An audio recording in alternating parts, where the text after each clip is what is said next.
Pues bienvenidos a una nueva llamada semanal de Crypto Insights, miércoles 3 de mayo. El precio de XRP, porque luego esto nos acordaremos con el paso del tiempo. El precio de XRP está a 0,41 y están pasando muchísimas cosas. Vamos a intentar ceñirnos a lo más importante, aunque siempre nos enrollamos muchísimo. Bueno, primero de todo, bienvenido Raúl, bienvenido Eduardo a esta nueva llamada.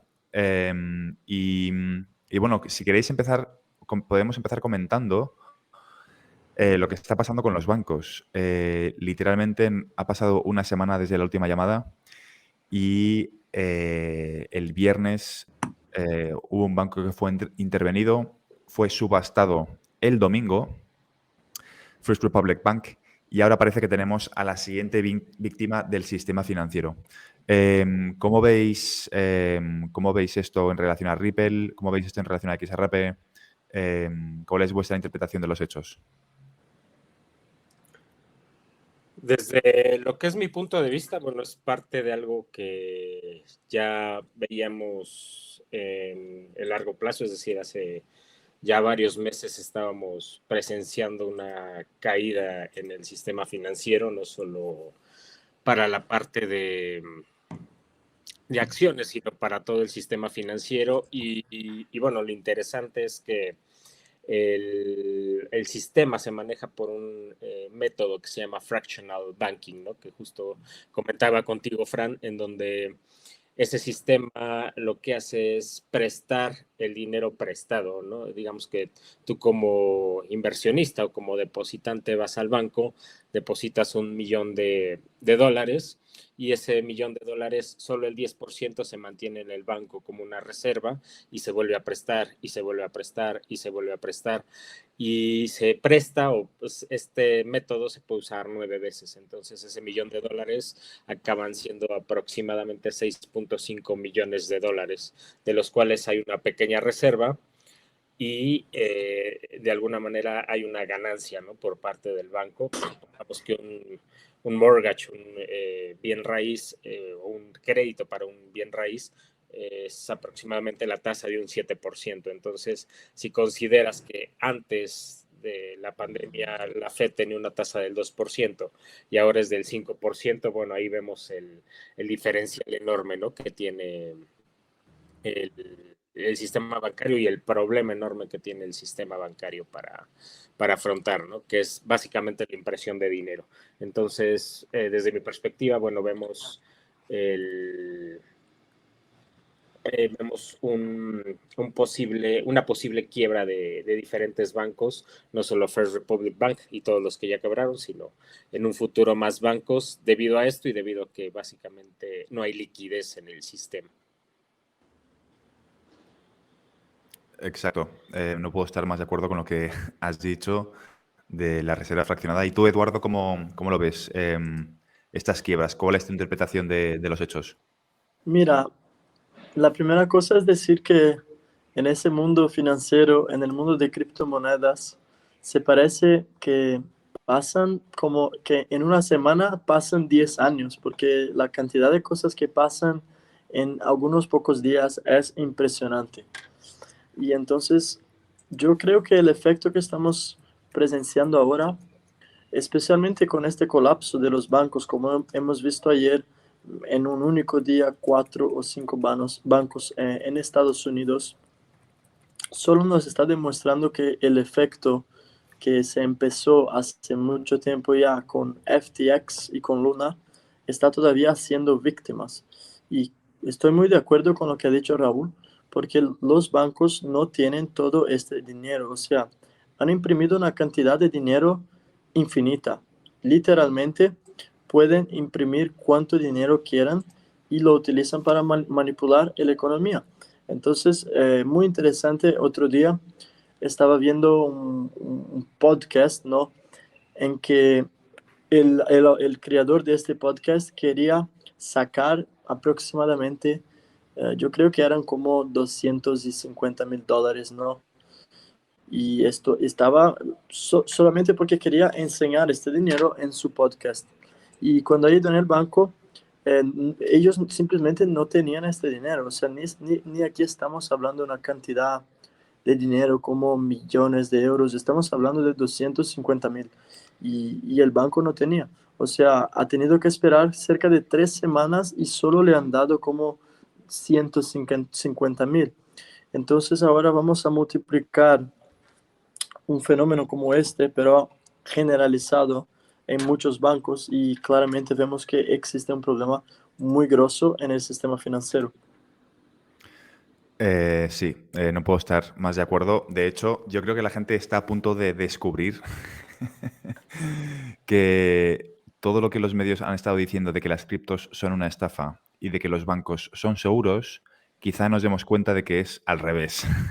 De que las criptos son mucho más seguras, o perdón, algunas criptos son mucho más seguras que los bancos, porque, bueno, los bancos literalmente no tienen tu dinero.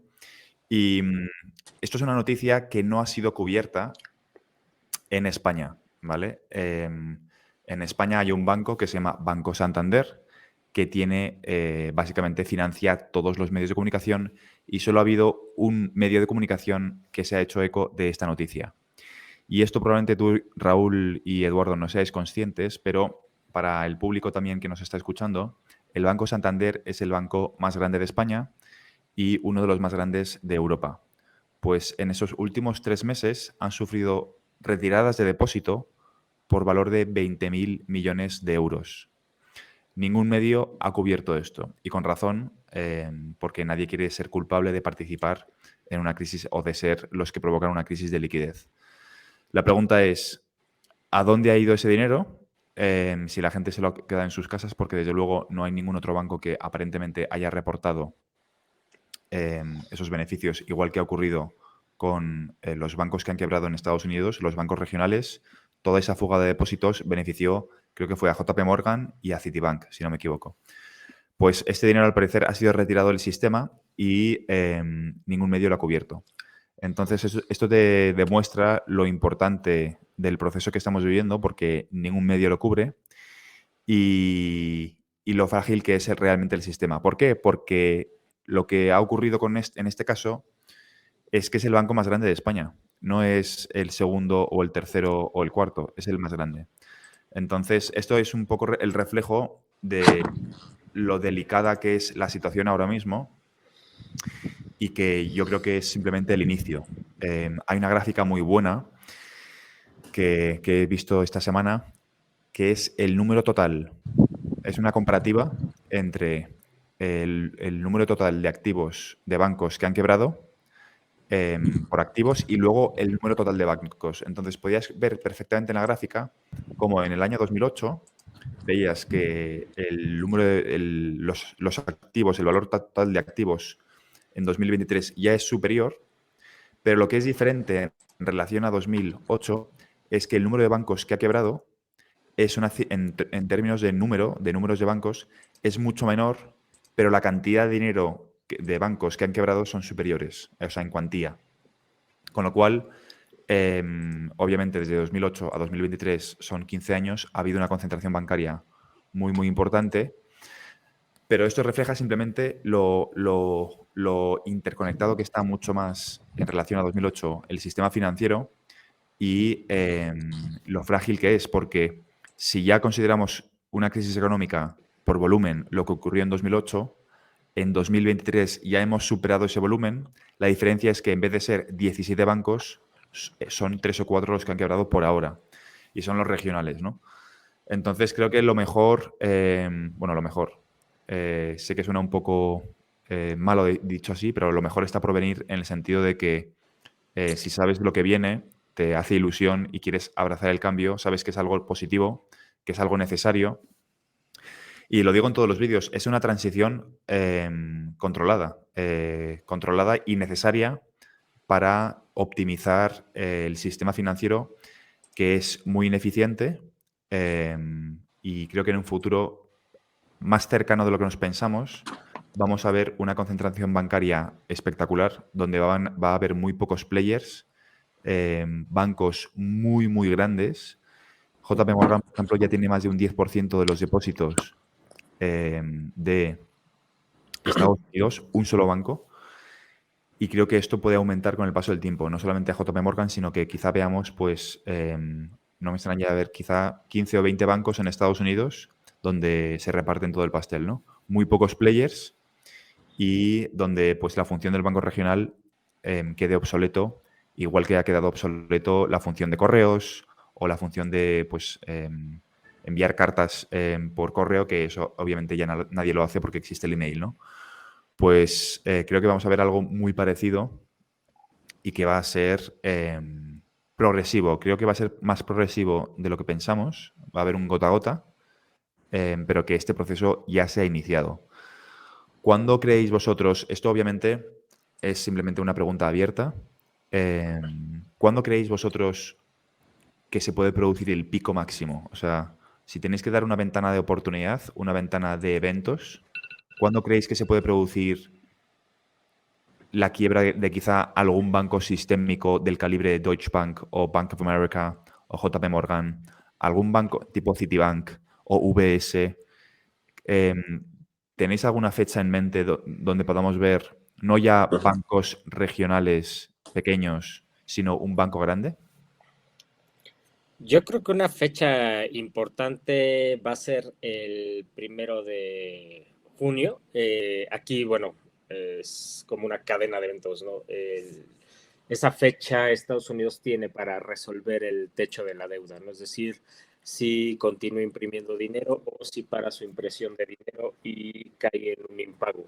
Al caer en un impago, lo que sucede es que empieza a tener problemas de liquidez, ¿no? Que bueno, ya los tiene, pero mucho más, ¿no? Porque no hay forma de imprimir más dinero, entonces empieza a dejar de pagar o tardarse más en pagar toda la defensa, todas las áreas de gobierno, quizás cerrar museos, que cerrar ese tipo de cosas para evitar caer en más impagos, y bueno, eso va a provocar miedo en todo el sistema financiero y va a provocar que mucha gente siga retirando los depósitos para después quebrar los bancos, ¿no? Entonces yo creo que esa fecha o cercano a esa fecha va a ser un tema importante, hay que estar muy cautelosos y muy atentos a lo que es junio, julio. Yo creo que son meses que va a ser importante, va a haber noticias relevantes y no solo aquí, ¿no? Si Estados Unidos provoca una crisis interna, se va a provocar una crisis mundial y recordemos que China, Japón también tienen parte de la deuda de Estados Unidos, ¿no? Entonces no va a ser un evento aislado, es un evento delicado que hay que estar monitoreando, pero mi fecha sería junio, julio. Junio, julio, Raúl. ¿Y tú, Eduardo, cómo lo ves? ¿Cómo ves evolucionando el ecosistema? ¿Ves qué fecha darías tú? Obviamente esto no es un consejo financiero, es simplemente nuestra opinión.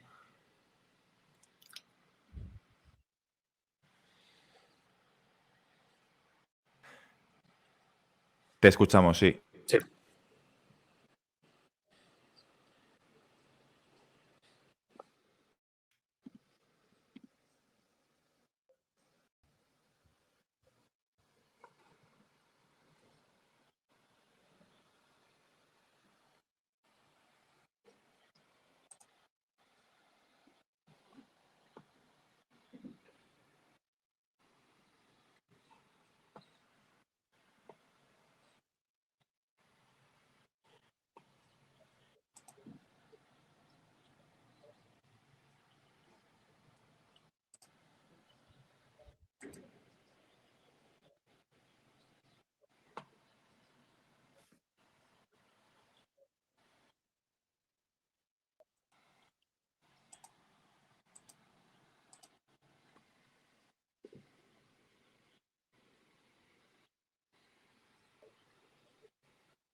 Me parece muy interesante lo que dices y también lo de Raúl, porque parece que el timing está siendo simultáneo. Obviamente, hay mucha gente que dice que puede ocurrir ya, o sea, que puede ocurrir en cualquier momento, que simplemente tiene que caer un banco sistémico para que se contagie el resto del sistema financiero, ¿no?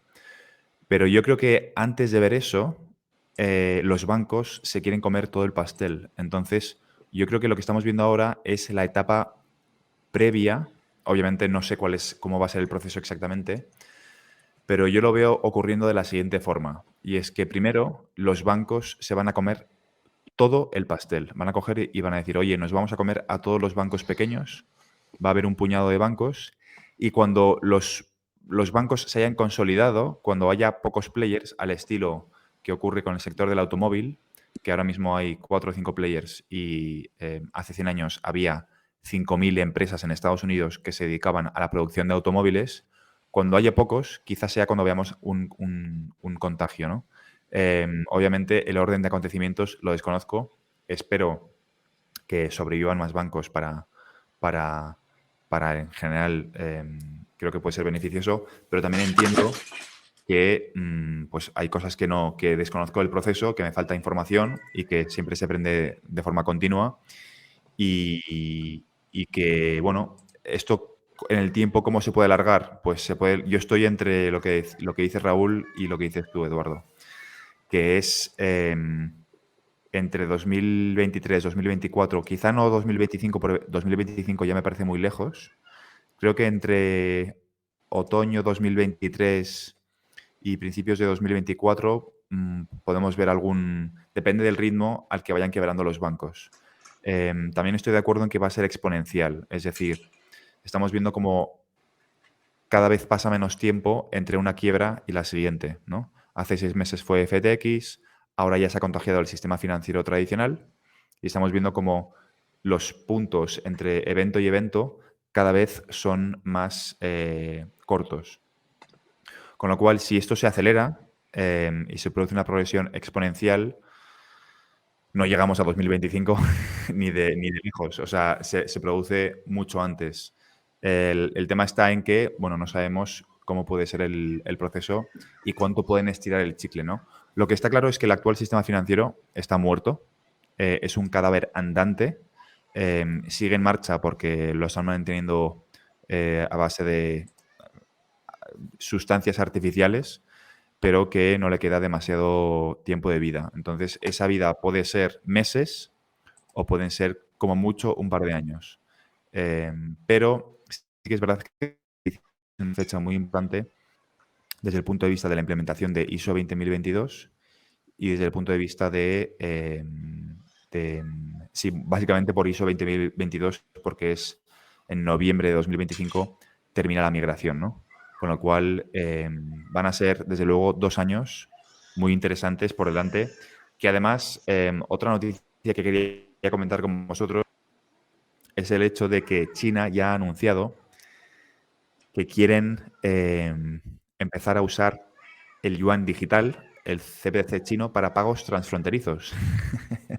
Entonces vemos como, al menos yo he sido muy pesado en redes sociales hablando de esto, pero es que estamos pasando a la cuarta etapa, ¿no? A la cuarta etapa de la guerra entre Oriente y Occidente, entre Rusia y Estados Unidos. La primera etapa fue militar, la segunda etapa ha sido financiera, instrumentalizando SWIFT para imponer sanciones económicas a Rusia. Y la tercera etapa ha sido la guerra de divisas, que es el proceso de desdolarización y que el yuan empieza a ser la divisa de reserva. Y la última, que es la que estamos entrando ahora, es la guerra de criptodivisas, que es China empezando a usar el yuan digital para el comercio internacional. Y ahí es donde aparece, obviamente, Estados Unidos con Ripple y XRP, que puede dar una vuelta de tuerca a esta situación y aparentar ser la víctima, el león que está herido, pero que le queda un último zarpazo por dar. Así que puede ser divertido. ¿Cómo veis vosotros esta noticia de que China quiere empezar a usar los CBDCs chino, el yuan digital, para el comercio transfronterizo?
Que al paso en que el dólar se quede menos utilizado, vamos a ver un crecimiento de estas monedas, como va a ser el caso del yen chino. En Brasil tenemos ya, se llama real, la moneda brasileña, que ha dicho el presidente, se llama Campos Neto, el presidente del Banco Central de Brasil, que ya lo quieren tener en utilización hasta el 2024, y entonces eso nos enseña cuánto rápido está avanzando no solo la desdolarización, pero también el fenómeno de digitalización de las monedas. Y al paso en que otros países van a tomar previdencias para que no pase con ellos lo mismo que ha pasado con Rusia, porque hemos visto muy fácilmente han quitado Rusia del sistema de pagamentos SWIFT, y bueno, hoy ha sido Rusia.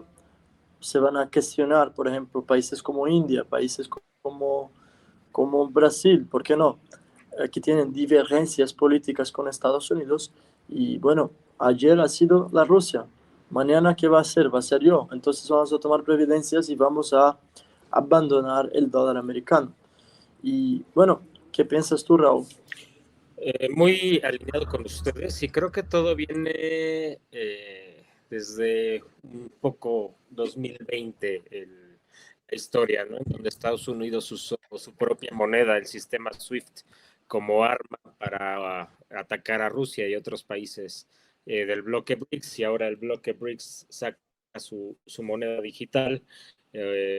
China tiene el yuan digital, y bueno, todo el sistema del bloque BRICS se convierte en un sistema de alguna manera que hace contrapeso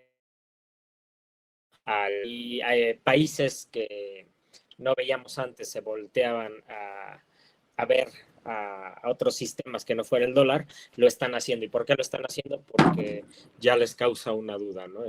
Decir, bueno, hoy somos amigos, tú y yo, Estados Unidos, podemos negociar, pero ¿qué pasa si algún día no te caigo bien, ¿no? Vas a usar tu propia moneda en mi contra. Entonces están buscando quizá tener opciones, ¿no? No solo tener el dólar, sino tener el dólar, el yuan digital y quizá una otra moneda o alguna otra criptomoneda para poder comerciar, ¿no? Porque desde el punto de vista de un país, bueno, el que separe el comercio por no estar de acuerdo entre países, bueno, es algo grave. Entonces, como un plan de acción, un plan de prevención, podría ser eso, ¿no? De alguna manera ver qué otras opciones tenemos y negociar, ¿no? Y así países enteros se han volteado, ¿no? Arabia Saudita, Brasil, Argentina. Entonces, es un poco cómo está cambiando el mundo, ¿no? No solo Estados Unidos tiene el problema de dinero, el problema hecho de la deuda, tiene el problema de que parte del negocio que representaba la deuda global se lo está comiendo ahora el BRICS, es aproximadamente representa un 30% del Producto Interno Bruto Mundial o el GDP mundial. Entonces, ese 30% ya no lo tienes como negocio, tienes una deuda que no puedes pagar y entonces se empieza a convertir en un problema interesante, ¿no? En un problema que necesitan resolver quizá mediante un reseteo de todo el sistema bancario, de todo el sistema financiero, porque no hay forma de resolverlo con los métodos actuales. Como bien comentaba Fran, el sistema está quebrado, el sistema está en ruinas y es prácticamente un zombie. Sí, de hecho, me parece que el timing no puede ser más acertado porque justo uno de los pistoletazos de salida de este cataclismo puede ser cuando Arabia Saudí empiece ya, de hecho, pueda con sus decisiones terminar de rematar al dólar, justo a la vez cuando en junio es el posible default de Estados Unidos, etcétera, ¿no? Cuando justo se lanza FedNow. Hay todo el timing está como muy alineado, ¿no? Va a ocurrir en un espacio relativamente corto, es decir, en un periodo de meses. Pero esto además creo que tiene mucha relación con octubre. En Europa se aprueban las CBDCs. La Unión Europea va a decidir si lanzan las CBDCs o no, que están aquí, obviamente lo van a aprobar. Y obviamente las CBDCs están en desarrollo en todo el mundo, ¿no? Y yo creo que no es casualidad que se esté empezando a hablar de la inteligencia artificial. Porque uno de los catalizadores dice que el 90% de los empleos van a ser sustituidos en un periodo de 5 años por la inteligencia artificial. Esto tiene relación directa con el salario mínimo universal y con las CBDCs. Para mí no hay ninguna diferencia, es exactamente lo mismo. Entonces, yo creo que está todo como alineado para que veamos una explosión de las tecnologías que van a ser las raíles de comunicación, no ya desde el punto de vista de liquidez del sistema financiero, que también, sino de también lo que va a estar montado encima de blockchain, en concreto de DLT, que van a ser las CBDCs, ¿no? Entonces, esto está ocurriendo todo de forma simultánea. El desarrollo de inteligencia artificial, el proceso de desdolarización, Arabia Saudí diciendo, oye, dentro de poco me uno a los BRICS, vamos a dejar de usar, va a ser el fin del petrodólar, etcétera, ¿no? Todo el desarrollo de las CBDCs, la implementación de ISO 20022, el China empezando a usar la CBDC para comercio internacional, ¿no? Todo esto está encaminado y puede ocurrir en un periodo que quizás sean 2 años, pero que 2 años en una escala global es un periodo bastante corto. Es una transición bastante corta en el tiempo. ¿Cómo va a ser el orden de acontecimientos? Pues no se sabe, pero desde luego va a ser una transformación muy, muy profunda. Y creo que en 3 años vista, en 2025, echaremos la vista atrás, 2025-2026, y nos vamos a encontrar un escenario completamente diferente al que está ahora. Creo que el rol de las divisas, tal y como lo conocemos, va a ser muy diferente y el ecosistema habrá cambiado muchísimo. Por eso quería preguntaros, ¿cómo veis, hacer una pregunta un poco diferente, cómo veis el mundo en 2028, 2029, 2030? ¿Cómo os imagináis que va a ser el sistema financiero en esa edad, en esos años? ¿Cómo creéis, qué creéis que va a ser la divisa de reserva? ¿Qué rol creéis que van a tener las CBDCs? O sea, al público que va a ver esto, ¿cómo se pueden imaginar o cómo veis vosotros que van a ser 2028, 2029 y 2030? Desde mi perspectiva va a ser Yo creo que estamos avanzando ahora a una nueva revolución, ¿no? Bien como tuvimos la revolución industrial, donde las personas han migrado desde trabajos campesinos en el campo, en las plantaciones, trabajando en el aire abierto, y hemos migrado para las oficinas.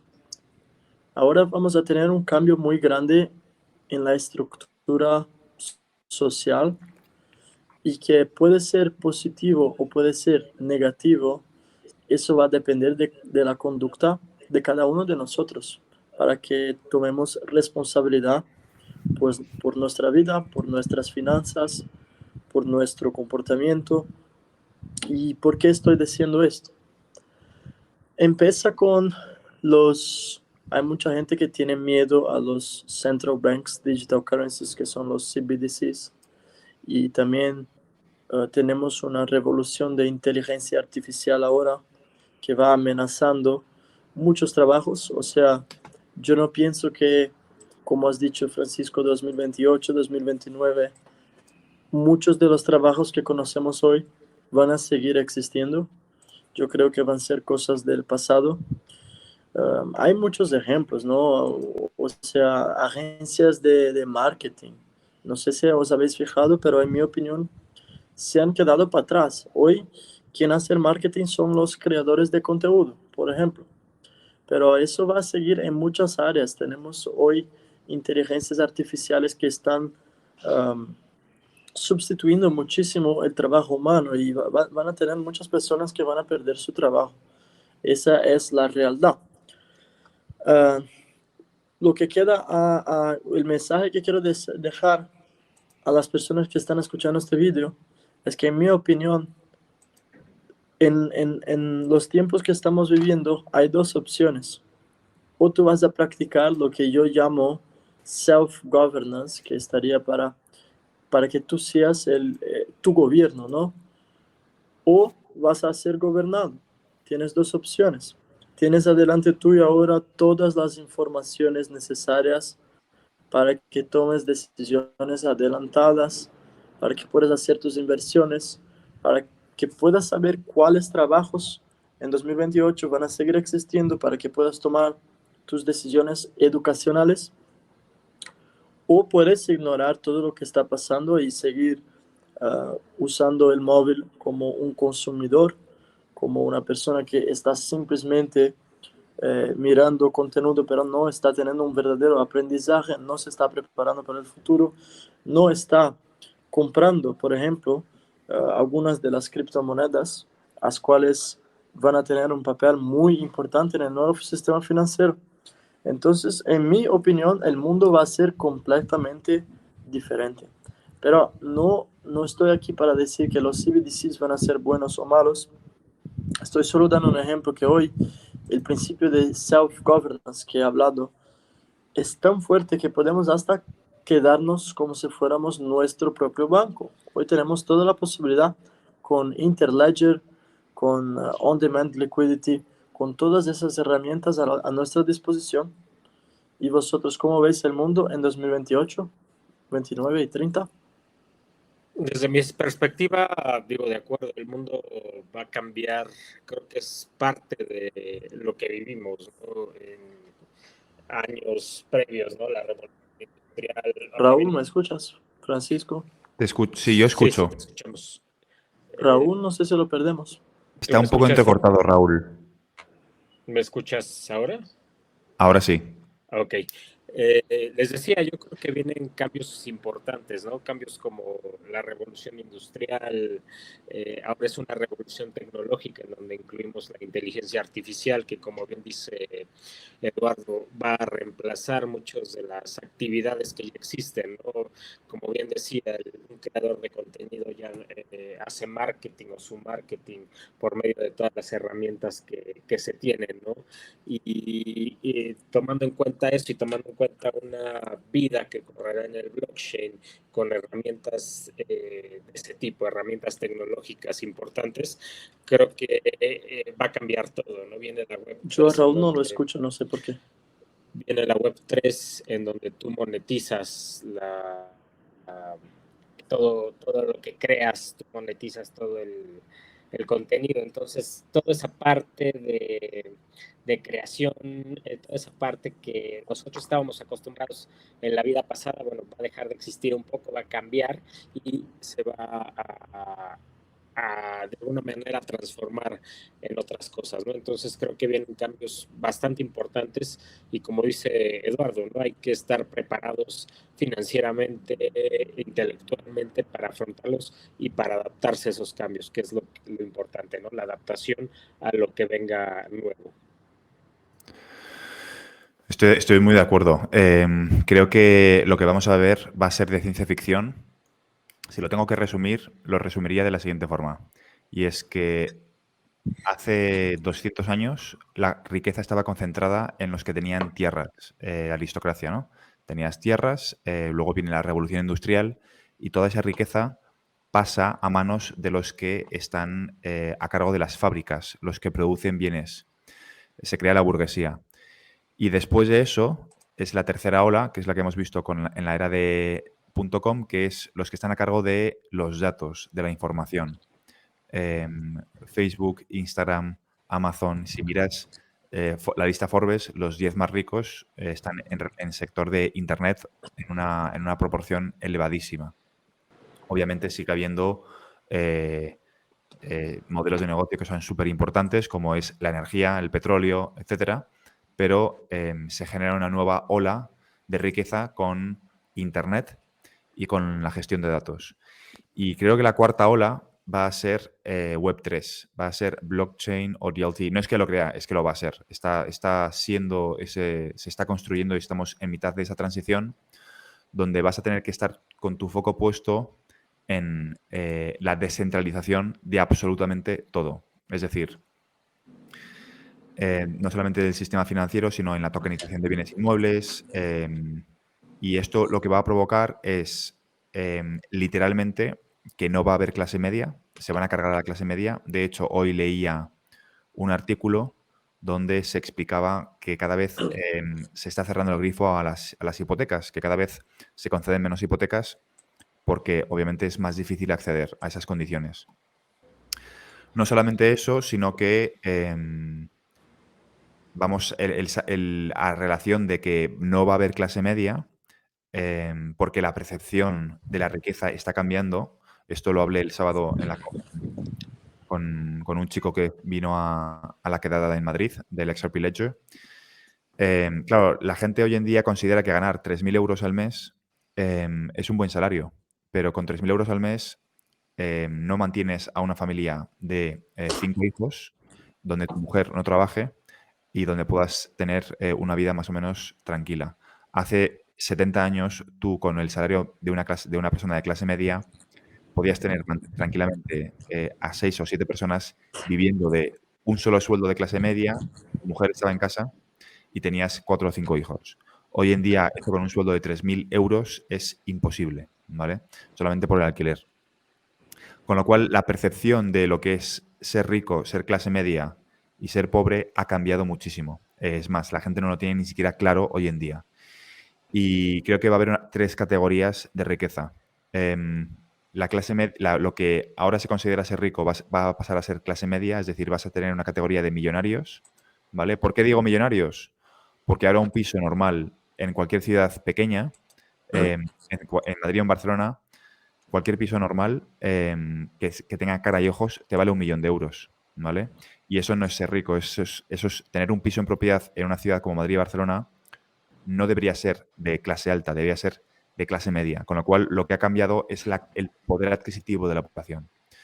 Va a haber una clase media de billonarios, que van a ser los nuevos millonarios, y luego va a haber una supercategoría de trillonarios. Esto obviamente no va a ser en 2028, va a ser en un periodo más largo de tiempo, pero creo que la percepción de lo que es el dinero va a cambiar muchísimo. 1 millón de euros ya no va a ser considerado, es más, 1 millón de euros hoy en día ya no es considerado muchísimo dinero, ¿vale? Si haces la comparación objetivamente, lo que comprabas antes con 1 millón de euros era muchísimo, pero en 2023 ya no es así. Creo que en 2028, 2029, 2030 el metaverso va a ser un mercado enorme. La gente va a pasar muchísimo tiempo a raíz también de la inteligencia artificial y de la ausencia de trabajos y también a raíz de que el salario mínimo universal va a hacer que muchísima gente pues pueda pasar más tiempo en el metaverso consumiendo. Y va a haber 2 tipos de personas, productores y consumidores. Creo que es obligatorio en 2023 tener marca personal en redes sociales. Si no lo estás haciendo, estás muerto. Tienes que empezar a crear una audiencia online. tienes que empezar a generar un público, porque el problema de no hacerlo es que vas a estar en el lado contrario, que es en el del consumidor.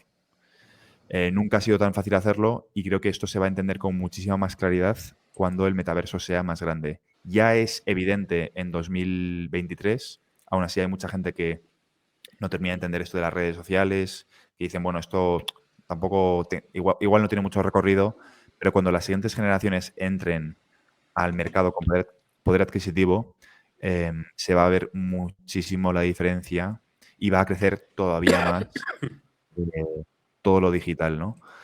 Entonces, creo que 2028, 2029, 2030 vamos a ver cosas muy raras. Vamos a ver cosas muy raras de comportamiento del consumidor. Todo va a ser mucho más digital. Creo que vamos a estar todos usando CBDCs. No sé si el efectivo obviamente se seguirá usando en algunas partes, pero si no controlan la inflación, creo que las CBDCs estarán ya en su pleno potencial, funcionando a todo trapo. Y creo que eso trae muchísimas oportunidades. Es decir, no tiene por qué ser malo que sea todo más digital, ¿no? Hace 100 años los emprendedores matarían por poder crear un producto que tenga una audiencia del calibre que tenemos nosotros con Internet, ¿no? Nosotros este vídeo lo vamos a colgar en YouTube y en otras redes sociales y literalmente estás accediendo potencialmente a muchísimos millones de personas, que obviamente no va a ver este vídeo millones de personas, pero el potencial existe, ¿no? Con lo cual, la oportunidad de montar negocios online, creando tu marca personal, de hacer colaboraciones, de conectar con gente que piensa igual que tú, nunca ha sido tan fácil y todo gracias a Internet. Entonces, el mensaje que quiero lanzar es, estamos en una etapa de profunda transformación, hay muchísima oportunidad y lo único que tenemos que hacer es ponernos con el foco en lo que va a crecer, que es todo lo digital, empresas de software, marca personal, blockchain, inteligencia artificial, e intentar extender lo máximo posible, basar tus negocios o tu estilo de vida en esa economía. La economía de creadores va a tener una explosión brutal en los próximos años, sobre todo con blockchain, y ahí vamos a estar nosotros. Así que, por último, para no enrollarme mucho más, quiero que, bueno, hay muchos rumores sobre que el 6 de mayo, lo hemos hablado mucho, pero bueno, yo no tengo muchas expectativas puestas en eso. El 6 de mayo, antes del 6 de mayo, quizá la jueza Torres dicte sentencia sobre el caso de la SEC versus Ripple. ¿Cómo lo veis vosotros? Lo hemos comentado en otras llamadas, pero bueno, si queréis después de esto podemos pasar a contestar las preguntas del live, que no sé si alguien está haciendo preguntas. Raúl y Eduardo. ¿Puede empezar Raúl, que no lo he escuchado antes, Sí, claro. pero he escuchado ahora? Claro, con respecto a la fecha, creo que como bien se ha comentado, ¿no? En fechas pasadas, ¿no? Se han dado fechas, se han dado expectativas. Sigue siendo otra fecha desde mi punto de vista. Hay que estar atentos, claro. Sin embargo, yo vería más hacia largo plazo, ¿no? En que estamos invirtiendo el potencial que tiene Ripple, el potencial que tiene XRP, debido a que, bueno, el tema de la demanda se puede o no resolver en estos días, o quizás se alargue un poco, ¿no? Si lo vemos desde el punto de vista de lo que está pasando en el sistema financiero y a Ripple, a XRP como una posibilidad de resolver el tema de liquidez o de ayudar a resolver el tema de liquidez, estaríamos en tiempo correcto para que la jueza diera certeza, diera claridad al mundo cripto, que XRP fuera la primera criptomoneda regulada y que eso ayudara a resolver todo lo que es el problema de liquidez de Estados Unidos, ¿no? Hablando de tiempos, de timing, hablando de si se va a dar o no, bueno, es incierto. Yo lo dejaría como alguna expectativa normal, digamos, no con mucha expectativa, para que podamos estar enfocados en lo que realmente importa, ¿no? Que es el valor del activo. Yo a Raúl no lo escucho. Y bueno, Eduardo, la pregunta que había hecho era, antes de pasar, no sé si hay preguntas o no en el cuestionario en los live de YouTube y Twitter, pero Sí. antes de Sí, contestar la he escuchado la pregunta. Vale. Era de Judge Torres, ¿no? Sí, ¿cómo ves el pleito? ¿Crees que al final van a publicar algo antes del 6 de mayo? ¿Qué fecha cómo crees que se puede desarrollar? ¿Posibles escenarios? Yo creo que antes del 6 de mayo no vamos a ver nada, pero estuve acompañando algunos comentarios pertinentes que podemos ver algo en el 8 de mayo, al revés que al 6 de mayo. Pero eso, de mi parte, honestamente, no me cambia mucho si vamos a ver un resultado el 8 o el 6.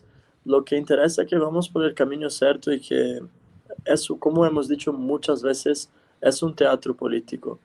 Y muy temprano puede no ser el 8, puede no ser el 6, pero vamos a tener la victoria de Ripple. Esa es mi opinión. Yo opino igual, creo que las fechas dan igual, no lo sabremos. Lo sabremos si de repente empieza a subir el precio de XRP, entonces sabremos que hay posiblemente una sentencia cercana por parte de la jueza, porque obviamente se filtrará que va a dictar sentencia. Y si vemos una bajada muy fuerte o una subida muy fuerte, sabremos que irá en un sentido o en otro. Yo no tengo claro, lo estoy empezando a decir en redes sociales para que la gente esté aclimatada a este escenario mentalmente, para que mentalmente estén preparados, porque cuando yo me pillo a mí mismo diciendo lo mismo que dice todo el mundo, pienso, algo pasa. Y entonces estoy leyendo mucho. Claro, yo entiendo que a mí me hace muchas ganas. Yo tengo muchas ganas de que Ripple gane, ¿no? Pero también entiendo que puedo estar condicionado por lo que quiero y no por lo que tiene que pasar, ¿no? Entonces, claro, si te paras a pensarlo, objetivamente tendría sentido, no objetivamente, pero tendría sentido que parte del plan sea que el Tribunal Supremo dicte sentencia favorable a Ripple para cerrar todo, para que tenga más peso, ¿no?, la decisión. Con lo cual puede que veamos que la SEC gana en esta primera instancia. Sí. Imagínate que gana y que tenga que ser el Tribunal Supremo el que dé un tortazo, un golpe encima de la mesa y diga, oye, vamos a realmente decir que esto es como toca y pues quizás se vea que haya un poco de caso de corrupción con Ethereum y la jueza Torres, no lo sé, porque obviamente si han sido capaces de sobornar a la SEC, pueden ser capaces de sobornar también a una jueza. En cualquier caso, creo que es un teatro político, estoy de acuerdo. El tema está en que cuánto tiempo van a dilatar esto en el tiempo y si han sido capaces de demandarlo, también son capaces de incluso retirarlo de los exchanges. También podemos ver el escenario de que pierda, pero eso no significa, dicho esto, que XRP sea un security. O sea, hay que explicarle a la gente que no, que es una divisa, que es considerada una divisa fuera del territorio americano y que hace falta justificar el proceso, ¿no? O sea, cómo te ganas el cariño de la gente, ¿no? O sea, que presentar XRP y Ripple como una entidad damnificada que ha sido perjudicada por la corrupción del gobierno. Entonces, Lo más irónico es que si ganara el SEC, perdería a los Estados Unidos. Lo mayor perdedor en esta historia no sería XRP, pero sino los Estados Unidos, porque Ripple es mucho mayor que solo operaciones en el territorio americano y hay muchos países que están esperando con los brazos abiertos, ¿no? Tenemos Japón, tenemos Inglaterra, tenemos muchos países que a lo mejor quieren que pierda Ripple para que Ripple cambie sus centros de operaciones desde América. Entonces, a mi parecer, sería como disparar en sus propios pies, porque no solo Ripple sería de Estados Unidos, pero eso tendría un impacto muy negativo al mundo de las criptomonedas en suelo americano, porque eso es un fenómeno global que no se va a parar solo porque en una ocasión inesperada el SEC declararía XRP una security. exacto. Hay indicios para todo, ¿eh? Es decir, esto es un pequeño comentario que no tiene mucho peso, pero bueno, Jim Cramer, que yo creo que todos conocemos, Jim Cramer se dedica a, cada vez que abre la boca, ocurre justo lo contrario de lo que él predice, ¿no? Entonces, una de las cosas Esto yo lo interpreto como que él simplemente tiene información privilegiada. Como tiene información privilegiada, no puede decir la información que tiene, con lo cual dice lo contrario, ¿vale? Cuando dice lo contrario, en realidad está avisando a la gente de que ese banco es malo o de que esa acción va a quebrar. Porque ya ha ocurrido demasiadas veces con demasiada frecuencia, con lo cual tiene información de primera mano de cómo está el sector. Y en un vídeo de hace un mes dijo que la SEC iba a si seguimos esa línea de actuación, obviamente esto es una cosa menor, pero es otro indicador. Pero también hay indicadores de lo contrario, ¿no? Hay indicadores de, oye, si realmente la SEC fuese a perder, ya habrían dictaminado sentencia, ¿no? ¿Por qué? Porque ya conocemos el caso de Library, con lo cual ya han estado muchísimo menos tiempo, con lo cual si la jueza ya ha visto todo lo que tiene que ver y la sentencia va a ir en contra de Ripple, lo puedes hacer ya, no hace falta que lo prolongues en el tiempo. Con lo cual tiene pinta de que, como la sentencia no va a ser favorable a la SEC, lo están dilatando en el tiempo.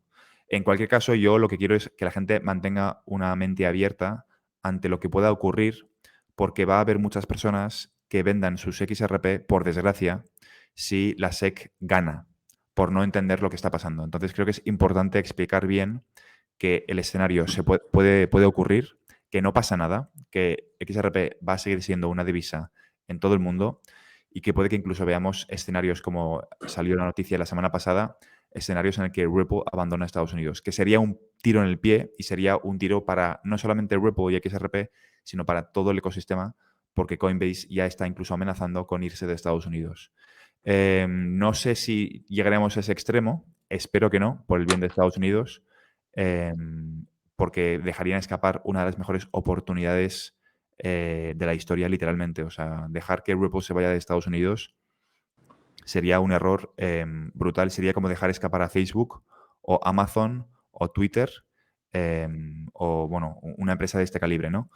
Entonces, no sé, yo creo que tendríamos que ver algún tipo de movimiento pronto porque el sistema financiero está dando bastantes señales de flaqueza. Entonces, yo no me estoy fijando tanto en si Exacto. la jueza va a dictar sentencia ahora, sino qué es lo que está ocurriendo con el sistema financiero, qué es lo que está ocurriendo a nivel geopolítico. Hace un par de horas, por ejemplo, ha salido que un dron ha sido estampado contra el Kremlin en Moscú.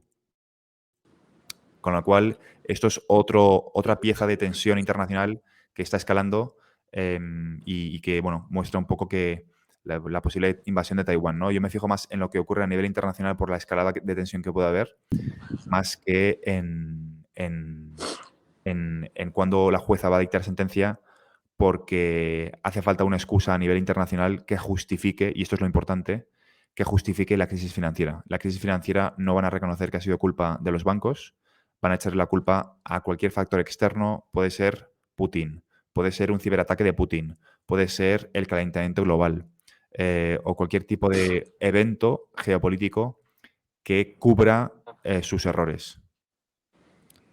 ¿Cómo lo veis vosotros?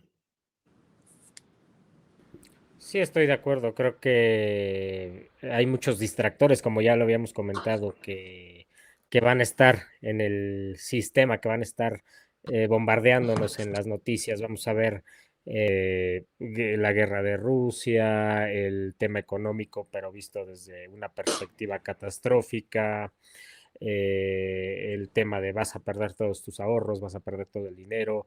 Entonces, creo que eso va a distraer el foco hacia otros medios para poder implementar el nuevo sistema. Y como dices, no van a reconocer que existe un error o que la culpa es de ellos, ¿no? Van a desviar la atención y justificar todo lo que pasa, ¿no? Entonces estamos en ese punto, ¿no? En donde vemos noticias de diferentes fuentes, vemos mucha información que nos asusta, que nos disgusta y nos bloquea lo que es la mirada hacia el futuro, ¿no? Hacia dónde vamos, que es lo que comentábamos anteriormente, ¿no? Hacia dónde nos vemos en 2028, 2029. Ese es en donde debemos de estar parados, ¿no? Para tener claridad y quitarnos toda esa nube que existe de eventos que nos pueden desenfocar, como dices, ¿no? Puede ser que salga una noticia de que la SEC gana y cambiemos nuestra inversión por el tema de preocupación, ¿no? De que pueda afectar a lo que es la inversión en XRP y desviamos la información y desviamos la mirada y nos afecta nuestra inversión, ¿no? Entonces, estar bien enfocados hacia ese punto, creo que es la dinámica y lo que debemos de hacer. Completamente de acuerdo con lo que has dicho. ¿Qué os parece si contestamos un par de preguntas? Porque creo que llevamos ya 55 minutos de live para intentar no alejarnos mucho de la hora, que hoy en día la gente no escucha más de 45 minutos. ¿Hay alguna pregunta que la gente tenga, que quieran hacer, alguna duda? Yo desde aquí no tengo porque tuve que terminar los espacios de Twitter porque con 2 móviles aquí no me estaba yendo bien. Entonces, si hay preguntas, son creo que de Raúl desde YouTube. Exacto, es YouTube porque también tuvimos problemas con TikTok, pero tenemos varias preguntas. Una es, ¿y si la SEC bloquea el acceso a XRP en los exchanges, qué pasará? Es que de hecho ya ha ocurrido. Ya ha ocurrido. En Estados Lo Unidos hicieron. no puedes comprar XRP a no ser que uses la plataforma de Uphold. En cualquier caso, el poder de la SEC es limitado. Solamente opera en Estados Unidos, con lo cual XRP seguirá en circulación en el resto de exchanges fuera de Estados Unidos. Con lo cual siempre tienes la opción de cambiar la IP de tu ordenador, meterte a un exchange en el extranjero y o comprar desde allí. Con lo cual no lo van a parar. Lo pueden retrasar lo que quieran, lo pueden retrasar, pero no lo van a parar. Es que también no consiguen controlar porque es completamente descentralizado al paso en que se esté utilizando en carteras frías, en que tengamos las claves, ¿no? Para nuestras palabras clave para las carteras. Entonces son billeteras frías donde no se puede parar el comercio. Totalmente de acuerdo. Otra pregunta es, ¿qué pasará con la gente que tiene, por ejemplo, $50,000, por ejemplo, en ahorro en el banco y quiebra? Si quieres empezar tú, Eduardo, o empiezo. A ver, están preguntando qué va a pasar si el banco quebra y tienes ahí 50.000 euros. Exacto. Bueno, la primera cosa es que van a perder acceso a este dinero, ¿no? Y muy difícilmente los bancos, es muy parecido con lo que ha pasado en Grecia. Yo vivo en Grecia, no soy griego, soy italiano, pero yo vivo aquí no hace mucho tiempo, pero en 2004 tuvieron aquí una crisis muy fuerte donde muchos bancos han cerrado y simplemente las personas han perdido el dinero. O sea, no, los bancos no tenían a posteriori los recursos para resarcir a los daños que se han causado. Y hasta los días de hoy, y vean bien, ya han pasado más o menos 20 años de esta crisis y todavía tenemos un impacto muy fuerte en la economía. Por ejemplo, aquí los bancos en Grecia no suelen dar más créditos para que las personas compren bienes inmuebles o casas. Entonces, los efectos van a repercutir por muchos y muchos años, pues si no décadas. No, y de acuerdo contigo, Eduardo, aquí un poco de lo que hablábamos del fractional banking, ¿no?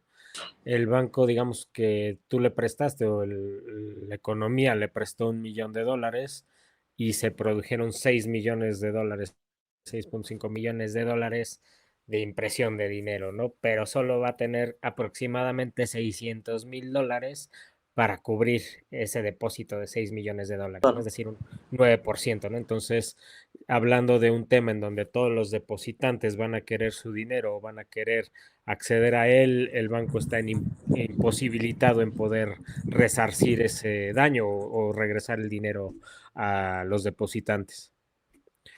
Sí, yo simplemente por recordarle a la gente, en Europa el Banco Central Europeo solo garantiza hasta 100.000 euros por banco, por persona, y en el caso de Estados Unidos, the FDIC, the Federal Deposit Insurance Company, solo asegura $250.000 por persona, por banco. De hecho, esto no es posible porque solo tienen fondos por valor del 0,3%, creo, de todos los fondos de este caso. Con lo cual, bueno, el dinero objetivamente no está en tu banco. El banco no tiene tu dinero. Entonces, con esa información, que la gente tome decisiones en base a lo que ellos consideren. Aunque el banco no tenga tu dinero, hay otro problema que es la inflación. También. Quizá pues te compense pues diversificar un poco. 50.000 euros evidentemente no es, bueno, es dinero, son unos buenos ahorros.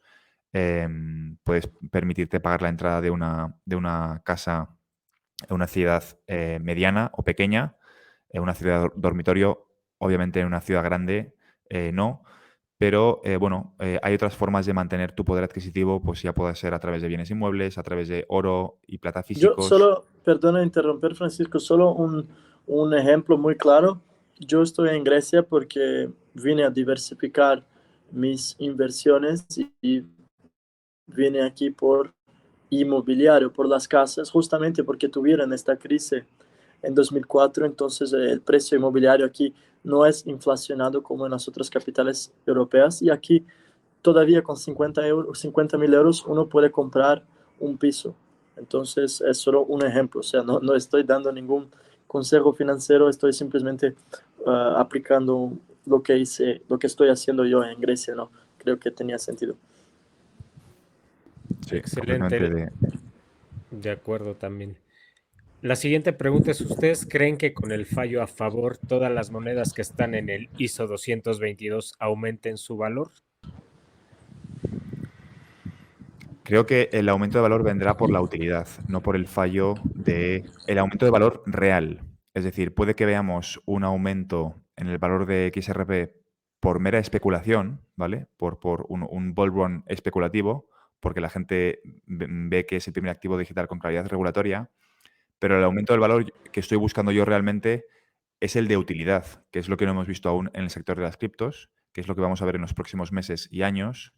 Y es un aumento porque de repente un banco mete trillones en un blockchain como mecanismo de flujo de dinero, de tubería, cañería del sistema financiero, y eso se ve reflejado en el precio. Eso es aún lo que tenemos que ver en blockchain, y es la subida de utilidad.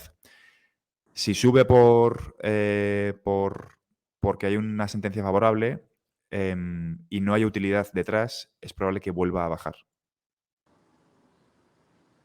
Estoy de acuerdo con Francisco, solo que pondría algo más que, bueno, vamos a tener una sentencia positiva. La especulación, o sea, podría moverse por especulación para los bancos, como has dicho Francisco, o sea, capital financiero, o sea, de no personas físicas, por sino de instituciones que estarían utilizando XRP, y eso sí que haría con que el precio creciera exponencialmente, y eso es exactamente lo que estoy buscando yo también con XRP. Sí, de acuerdo con ustedes, todo dependerá de la utilidad y los proyectos que ¿Hay se más preguntas? generen en torno a esto. La siguiente pregunta es, ¿por qué la lista de los nuevos ricos, donde te dicen cuánto XRP debes tener, ha Yo cambiado? no estoy escuchando a Raúl, no sé si me ¿Tú me escuchas, escuchas, Fran? Francisco. Yo escucho a Raúl, sí. Ok, Ok. entonces debe ser la señal. ¿Por qué la lista de los nuevos ricos, donde te dicen cuánto XRP debes tener, ha cambiado? Antes, para pertenecer al 1%, tenías que tener 2.600 XRPs. Ahora mínimo debes tener más de 4.000. Más de 4.000, vaya, sí que ha subido rápido. Pensaba que estábamos en 3.300, si no me equivoco. Pues mira, es muy sencillo, porque están acumulando como nunca. A pesar de que en el último año XRP estaba, en los últimos 12 meses, llegó a estar a 0,80 y ha bajado a 0,35, 0,30, 0,40, la gente ha seguido acumulando. Con lo cual, cada vez es más difícil estar en el top 10%. Y esto va a aumentar. Cada vez va a ser más difícil estar en el top 5%. Cada vez va a ser más difícil estar en el top 3%. Porque cada vez están acumulando más, se están creando más billeteras, independientemente de que el precio haya bajado en los últimos 12 meses. Esto va a aumentar con el paso del tiempo, y lo que hay que hacer es continuar mes a mes invirtiendo para no quedarte atrás. Y encima eso es muy irónico, ¿no? Porque el proceso del SEC ha hecho con que creciera exponencialmente el número de billeteras de XRP, porque eso ha traído como muchas atenciones pues arriba del XRP. Y Francisco, que como yo no escucho, no sé por qué no escucho a Raúl, entonces la pregunta la tuve que deducir, ¿no? Si hay alguna otra, me lo tienes que decir tú. Sí, básicamente, ahora mismo para estar en el top 10% Ah, tienes sí, que sí, sí. tienes que tener 3.329 monedas de XR, mientras que hace un año eran alrededor de 2.000, Claro, sí, sí, sí, 2.900. sí. Con lo cual, has tenido que aumentar en 400 monedas aproximadamente para mantenerte en el Sí, top 10%. Esto ha ocurrido con todos los segmentos, es decir, el 5% era 10.000, ahora es 10.769 monedas de XRP, hace unos meses era 8.000 y pico. El 4% está en 15.000, hace unos meses era 13.000. 21.000, pues lo mismo, ¿no? Para estar en el 3%. De hecho, para estar en el 0,2%, por ejemplo, hacía falta tener 240 y algo mil, si no me equivoco, sí. y ahora están 260.000. Con lo cual, cada vez va a ser más difícil, si no sigues acumulando, mantenerte en esos estándares, en esos porcentajes. Totalmente de acuerdo. La siguiente pregunta es, y aquí es para ti, Fran, si puedes explicar cómo XRP aporta liquidez en el mercado. Sí, pues porque básicamente hay una cosa que se llama cuentas nostro vostro, ¿vale? Son unas cuentas que de hecho esto lo hablé el fin de semana. Solo este mercado, solamente las cuentas nostro vostro de los bancos, quiero recordar, de hecho tengo una pantalla aquí, e incluso le hice la pregunta a ChatGPT, para que fuese ChatGPT el que me hiciese el cálculo. Y dije, vamos a ver qué opina ChatGPT de esto. Voy a buscar la pantalla, la captura de pantalla, aquí lo tengo. Y es que las cuentas nostro vostro, ¿vale? Son unas cuentas que tienen los bancos para prefinanciar las transferencias. Es decir, cuando nosotros hacemos una transferencia de un lugar del mundo a otro, realmente el dinero no viaja. Lo que hace el banco es que antes de eso tiene, por ejemplo, en Argentina, 1.000 millones bloqueados para poder realizar transferencias. Y entonces lo que hacen es simplemente un cambio en los asientos contables, pero el dinero no viaja, ¿vale? Y aún así tardan 3 o 4 días en hacer la transferencia, de lo complicado y de la cantidad de fricción que hay en el sistema. Pues si desbloqueas solamente con este mercado, lo que haces es que este mercado son alrededor de 27 trillones, si no me equivoco, ¿cuánto es? Vamos a ver, lo tengo aquí. 10 trillones, perdón, 10 trillones las cuentas nostro vostro. Si obviamente desbloqueas 10 trillones del mercado, estás dando más liquidez, los bancos van a tener acceso a más liquidez que antes. Solamente con este mercado, que es una de las soluciones, una de las múltiples soluciones que da. Y luego hay que ver a XRP. Obviamente, antes de seguir, esto implicaría que el precio de XRP con un market cap, con un supply de 50 billions, ¿vale? Si solamente tenemos en cuenta el market cap de 50 billion, el circulating supply, el precio de XRP sería $200, solamente con este pastel del sistema financiero. Pero es que hay otros pasteles, ¿vale? Entonces, ¿por qué liquidez? Porque hay que ver a XRP como una piscina, ¿vale? Tú imagínate una piscina. Y si tú tokenizas el sistema financiero, lo que haces haces que el precio sea suficientemente alto para que todo el mundo pueda acceder. O sea, lo que ocurre ahora es, si vamos todos al sistema financiero y retiramos nuestro dinero por la reserva fraccionaria, lo que ocurre es que se congela el sistema financiero. El banco cierra las puertas. O sea, no podemos acceder por lo que acaba de explicar Raúl, a nuestro dinero porque no está, ¿vale? Entonces, lo que ocurre con blockchain es que dejas atrás la reserva fraccionaria y puedes acceder a la liquidez inmediata sin tener problemas de liquidez, básicamente. Es como si tienes una piscina y en esa piscina está todo el dinero del mundo y puedes sacar tu cubilete de agua, recoger tu vaso, llenarte tu vaso y decir, oye, yo ya tengo mi vaso de agua, me voy a otro lado. Y la piscina tiene que ser tan grande, o el blockchain tiene que ser tan grande, que todo el mundo pueda acceder, todo el mundo pueda meter su vaso de agua en la piscina a la vez y que la piscina no se vacíe, ¿vale? Que es lo que no ocurre ahora con el sistema financiero. Ahora, en cuanto van 5 personas a retirar con su vaso de agua su trozo de agua de la piscina se ha vaciado, ¿vale? Espero que se entienda con este ejemplo. Sí, Si creo tenéis que otra está bastante explicación que claro. queráis... ¿Perdón? Fenomenal tu explicación, Fra. Más preguntas Perfecto. de... Podemos tomar una pregunta que dice, ¿qué eventos creen que finalmente harán que las personas terminen por aceptar las monedas digitales? Un shock. Yo creo que el colapso, ¿no?, del sistema financiero, que al final va ligado, ¿no? Si pierdes tus ahorros, si hay una narrativa que incluye al mundo, ¿no?, en donde quizá nadie tenga la culpa, termines por aceptarlo, ¿no? Porque es una serie de factores, ¿no? Quizá vayan a poner también el ingreso único universal cuando los bancos colapsen, cuando se congelen, entonces de alguna manera esa adopción la tendrás, ¿no? Y actualmente ya la vemos, ¿no? La mayoría de tus transacciones son digitales, ¿no? Cambiarán quizá al blockchain, pero ya de alguna manera estás inmerso en un tipo de moneda digital o de digitalización, ¿no? Más bien, más que moneda digital.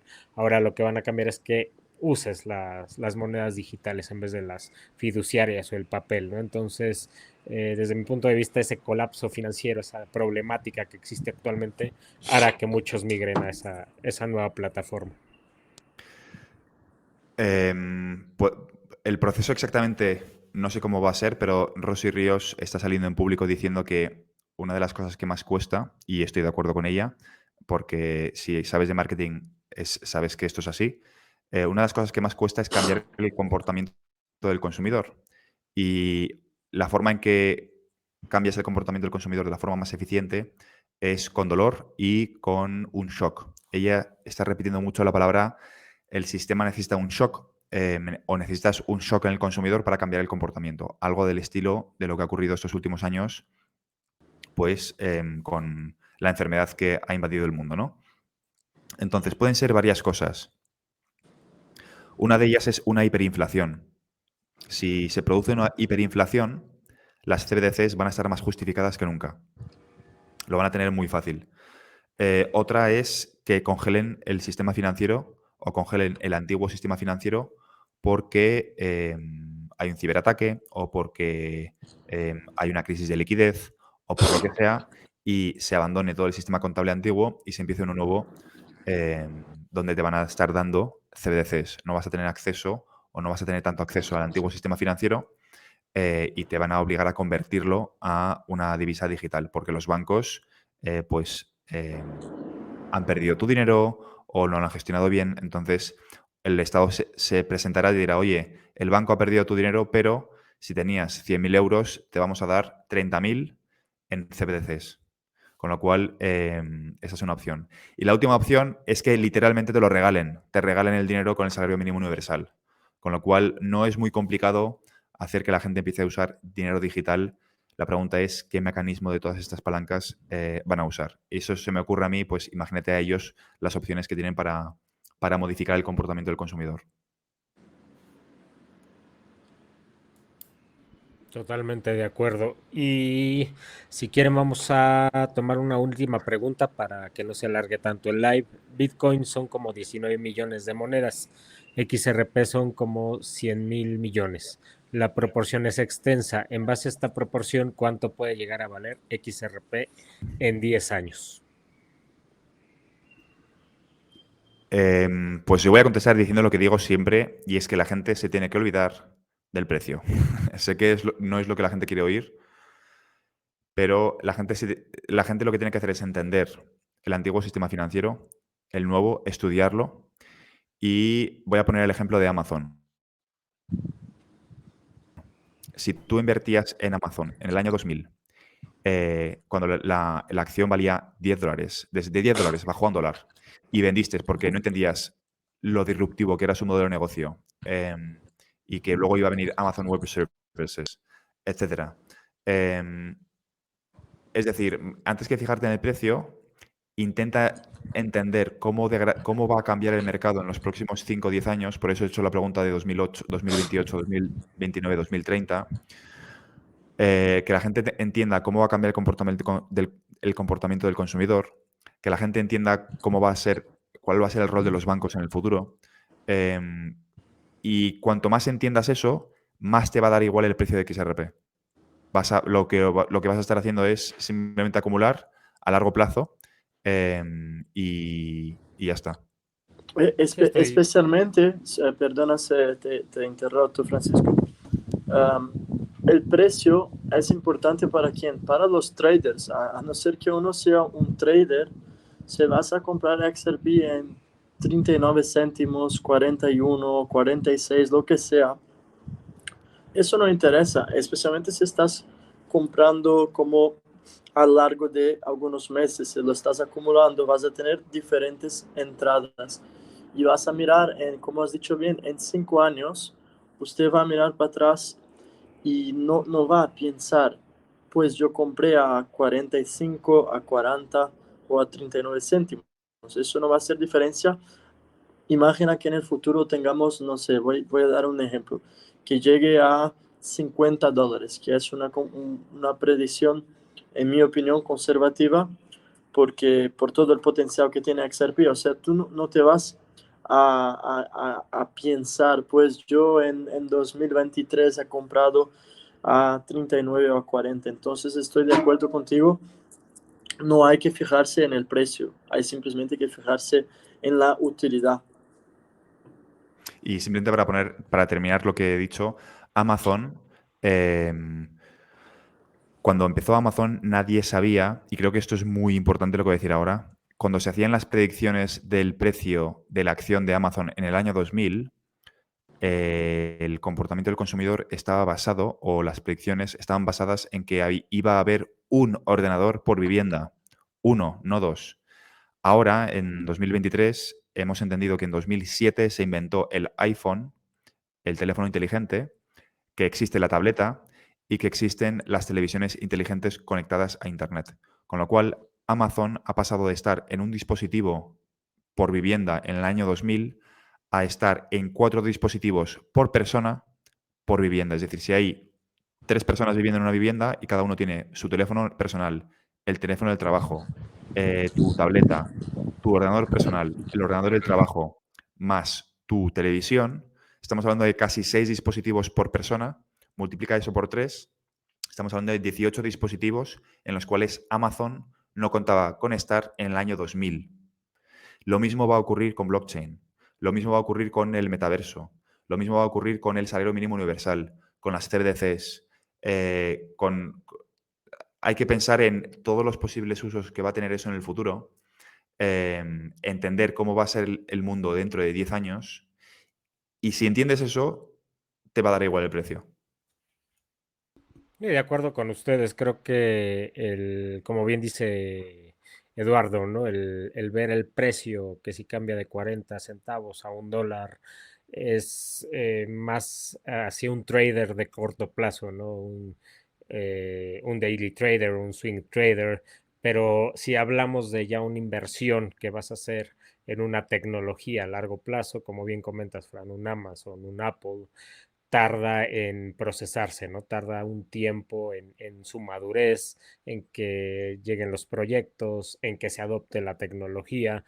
Entonces, ese proceso es lo que debemos estar pendientes y conscientes, ¿no?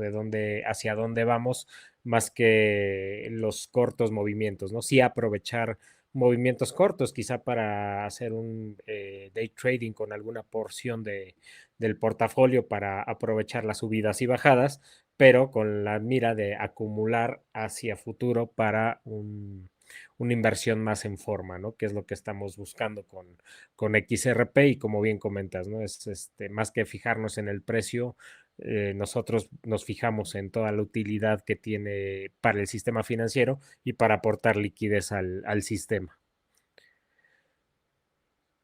Y bueno, creo que ya no tenemos más preguntas. No sé si ustedes tienen algo que comentar. Eduardo, Fran, sé que Eduardo quizá no me escucha, pero... Nada, bueno, básicamente comentar que el evento del sábado, bueno, la quedada del sábado fue muy bien. Vamos a repetir en Barcelona el próximo meetup de XRPL. Lo anunciaremos con suficiente tiempo para que la gente se pueda apuntar. Y que básicamente también les animo a que si quieren asistir a la Crypto Week de Madrid el 8 y el 9 de julio, tienen un link en mi perfil donde si ponen un código de descuento que luego voy a publicar en redes sociales, van a tener un 25% de descuento, que se involucren en el ecosistema, que vayan a eventos, que vayan a quedadas. Por cierto, el 25% de descuento es en todas las entradas, tanto las online, para los que no podáis asistir de forma física, tanto en todas las opciones de tickets presenciales. Así que os animo a que digo lo mismo que cuando fui a las conferencias de París y la de blockchain de Barcelona, European Blockchain Convention y Paris Blockchain Week. Involucraos, id a gente. Ahí es donde conocí yo a Eduardo y estamos haciendo esto también con Raúl. Y si no lo hubiese conocido en París, no estaríamos teniendo esta llamada, estaríamos solamente Raúl y yo, con lo cual, que también está bien, pero bueno, cuantos más seamos, mejor. Y que se involucren básicamente en el ecosistema, que vayan a eventos, que aprendan y nos vemos en la llamada de la semana que viene. Eduardo. Yo incentivo a todos para que conozcan más, especialmente acerca del XRP Ledger, y no se queden solo con XRP, aunque sí que XRP es fundamental, es importante, pero el XRP Ledger es como ¿cómo se dice en español? The master key para el nuevo sistema financiero. Entonces creo que hay muchísimas posibilidades, como siempre comentamos aquí en nuestras llamadas. Y bueno, quería agradecer a todos por la presencia y solo quería decir que yo hace mucho tiempo que no escucho a Raúl. Tenemos algún problema aquí en el sistema. Entonces quiero saludar a Raúl y a ti también, Francisco. Muchas gracias y nos vemos en la próxima semana. Perfecto. De mi lado, bueno, solo comentar, tengan mucho cuidado con esta semana. Vienen anuncios importantes, sobre todo para la bolsa. Tengan mucho cuidado con el anuncio de tasas, que se espera que la Fed anuncie un aumento de tasas del 25%, pero eso no es lo importante, ¿no? Lo importante es lo que viene, lo que Jerome Powell diga, entre comillas, ¿no? Sobre el futuro de las tasas de interés y quizá, ¿no? Del debt ceiling, del techo de la deuda. Entonces tengan mucho cuidado, va a haber mucha volatilidad en los mercados, entonces estén muy pendientes de eso y de igual manera agradecer, Eduardo, sé que no me escuchó, que no me escucha, pero igual agradecer esta llamada, este compartir información del día de hoy. Igual, Fran, muchas gracias por estar aquí y todos los asistentes también, gracias por escucharnos y por sus preguntas. Un saludo a todos y nos vemos la semana que viene. Gracias. Saludos, muchas gracias.